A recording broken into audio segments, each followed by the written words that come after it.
बिस्मिल्लाहिर्रहमानिर्रहीम।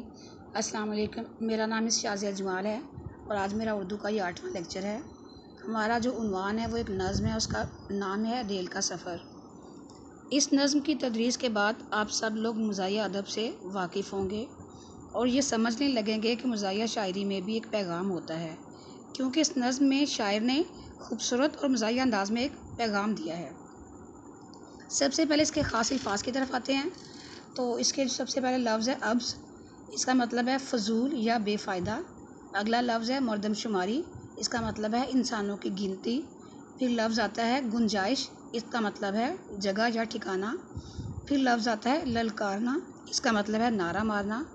फिर लफ्ज़ आता है वहम, इसका मतलब है आपस में। फिर लफ्ज़ आता है लाओ लश्कर, इसका मतलब है हजूम या भीड़ भाड़। फिर लफ्ज़ है गठड़, इसका मतलब है बड़ी गठरी। फिर लफ्ज़ आता है आशनाई, इसका मतलब है वाकफियत। फिर लफ्ज़ आता है नफूस, इसका मतलब नफ्स की जमा यानी अफराद।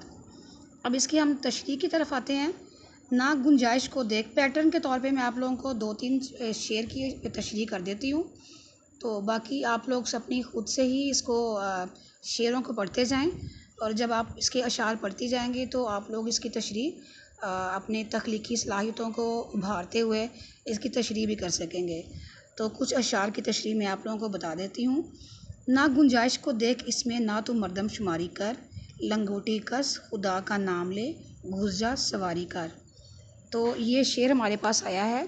इसका मफ़हूम जो है कि रेल के डिब्बे में मुसाफिरों की तादाद को देखे बगैर सवार हो जाना चाहिए। मैं इसकी तशरीह करती हूँ।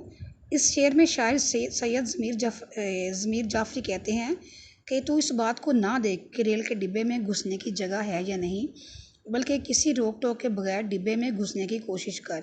तुझे इस बात की परवाह नहीं होनी चाहिए कि डिब्बे में कितने आदमियों के बैठने की जगह है और कितने आदमी इसमें घुसकर बैठे हुए हैं। तू बस अल्लाह का नाम ले और इसमें सवार हो जा। इस बात का भी ना सोच कि डिब्बे में तेरे खड़े होने की गुंजाइश भी है या नहीं। तेरा बस एक ही काम होना चाहिए, वो ये कि डिब्बे में सवार हो जा। अगला शेर है अब बस गिनने की ये कोशिश के हैं कितने नफूस इसमें, कि निकलेगा ज़रा तू देख तेरा भी जुलूस इसमें। इसका मफ़हूम है रेलगाड़ी में रश के बायस इंसान का हुलिया ख़राब हो जाता है। अब इसकी तशरीह करते हैं। इस शेर में शायर सैयद ज़मीर जाफ़री कहते हैं कि तेरे लिए लोगों को गिनने की कोशिश करना बेफ़ायदा है कि रेलगाड़ी में पहले से कितने लोग सवार हैं। याद रखना कि जिस तरह रेलगाड़ी का डिब्बा लोगों से कचाकच भरा हुआ है, यानी बेतहाशा लोगों से भरा हुआ है, और लोग हबस और गर्मी के बायस शोरगुल कर रहे हैं या शोर कर रहे हैं, इसी तरह अनकरीब तेरा भी जुलूस निकलेगा, क्योंकि तू भी इसमें घुस के बैठ जा चुका है और इन लोगों की तरह तेरा भी हशर गर्मी की वजह से ख़राब होगा और आप भी तेरा जुलूस भी इन लोगों में निकलेगा। आगे शेर है वो खिड़की से किसी ने मोर्चा बंदों को ललकारा, फिर अपने सर का गट्ठर दूसरों के सर पे दे मारा। इसका मफ़हूम है रश की वजह से एक मुसाफिर अपना सामान खिड़की से रेलगाड़ी में घुसा देता है। यानी तशरीह इसकी है कि यानी जो लोग रेलगाड़ी में बैठने लगते हैं तो इसमें जब रश होता है बहुत ज़्यादा, तो वो क्या करते हैं कि अपना सामान पहले रेलगाड़ी का जो डिब्बा होता है उसके अंदर से जो डिब्बे के जो खिड़की होती है उसके अंदर से घुसाने की कोशिश करते हैं, फिर उसके बाद वो खुद सवार होते हैं। अब इस शेर में शायर कहता है कि लोग मोर्चे के अंदाज में फंसे बैठे हुए हैं और उन लोगों में सर हिलाने की भी जुर्रत नहीं है। वो यूं दब के बैठे हैं जैसे कोई जवान दुश्मनों से बचकर मोर्चे में जा घुसा हो। इस अफरा तफरी में किसी मुसाफिर ने अपने जो सर का गट्ठर जो उसने सामान सर पे अपने पकड़ा हुआ था और डिब्बे में फेंका, लेकिन वो डिब्बे की सतह पर गिरने की बजाय किसी के सर पर जा लगा, जिसकी वजह से इस मुसाफिर के सर पर चोट लग गई। अगला है ये सारे खेत के गन्ने कटा लाया है डिब्बे में, वो घर की चारपाई तक उठा लाया है डिब्बे में। इसका मफ़हूम है कि रेल के खुले डिब्बे में मुसाफिर हर तरह का सामान साथ ले आते हैं।